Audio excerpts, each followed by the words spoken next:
sonegação de impostos. E quando isso acontece é porque dinheiro está sendo desviado, dinheiro que poderia ser revertido em benefícios como escola, infraestrutura, saúde. Na semana passada, o próprio Almir Costa falou disso na comercialização de vinhos.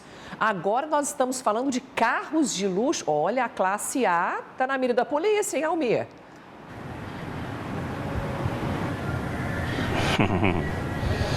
Pois é, Luciana, bom dia, boa tarde para você e para os nossos telespectadores do Jornal do Meio-Dia. Infelizmente, essa prática continua, viu? E o que foi desbaratado, descoberto agora pela Delegacia Estadual de Repressão de Crimes contra a Ordem Tributária é no comércio de compra e venda de carros de luxo. São carros, Luciana, avaliados em 1 milhão, 2 milhões, 3 milhões de reais e que eram comprados e vendidos sem que houvesse o recolhimento do imposto. E essa operação foi desencadeada hoje aqui pela DOT, em parceria com a Secretaria Estadual da Economia, que vem investigando isso desde o início do ano. E nós vamos falar agora com o delegado Marcelo Aires, ele que é o titular da DOT e que está à frente dessas investigações. Como é que esses empresários, que inclusive foram presos, delegado, desviavam os impostos? Boa tarde. Boa tarde. Bom, a inteligência fiscal aqui da Secretaria da Economia identificou que uma determinada empresa aqui da capital estava utilizando de pessoas físicas para fazer a compra e venda de veículos de alto luxo, para com isso deixar de pagar os impostos devidos, no caso o ICMS. A Polícia Civil apurou essa investigação e identificou que na verdade se tratava de uma organização criminosa, composta por empresários, contadores e os próprios empregados da empresa que cediam os seus nomes para que esses veículos fossem comercializados como entre pessoas físicas e não entre a pessoa jurídica. Como é que na prática acontecia? Eles usavam esse CPF para poder maquiar essa compra desse carro que na verdade era comprado pela empresa? Sim, era exatamente, era uma simulação, né? Adquiria-se o veículo de uma terceira pessoa, ao invés de transferir esse veículo para o nome da empresa e assim fazer a emissão da nota fiscal de entrada e posteriormente a de saída, transferia o veículo para o nome de pessoas físicas, para que fosse transacionado esse automóvel como uma venda entre pessoas, né? Como se fosse uma consignação. Como se fosse uma consignação, quando na verdade era uma venda pela própria empresa. E esses empresários causaram um prejuízo muito grande em não recolher esses impostos? Sim, a levantamentos da Secretaria da Economia estima em mais de 8 milhões de ICMS devido por esse grupo empresarial investigado. E essas pessoas que emprestaram esses documentos, esses CPFs, o que acontece com elas? Porque elas sabiam que isso era uma irregularidade, um crime, né? Sim, todas sabiam, né?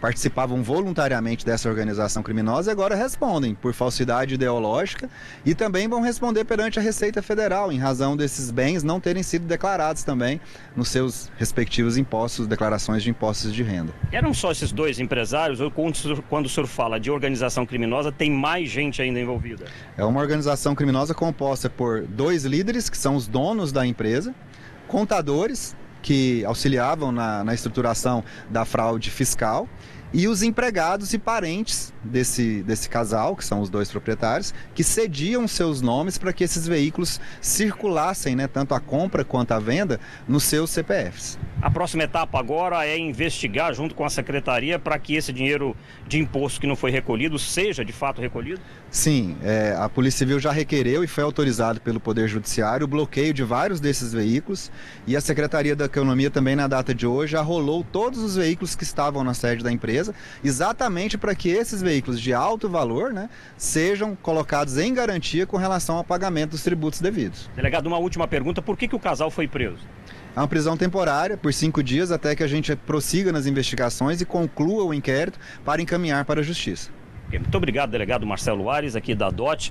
Luciano, é isso, né? Além dessa sonegação, né, de um valor que, segundo auditores e delegados da Secretaria aqui da Fazenda, que é a Secretaria da Economia hoje estima que pode chegar a 10 milhões de reais, tem aquele outro problema sério que é a concorrência desleal, né? Se você pratica uma ação como essa, criminosa como essa, não recolhendo imposto, é claro que você vai vender esses mesmos veículos mais barato e vai depredar, né, a concorrência que está pagando o imposto e por isso tem que vender o carro mais caro. Ou seja, todo mundo perde e só quem está fazendo isso é que ganha. Felizmente o esquema foi descoberto e, ao que tudo indica, foi interceptado, não vai acontecer mais, pelo menos em relação a essa empresa.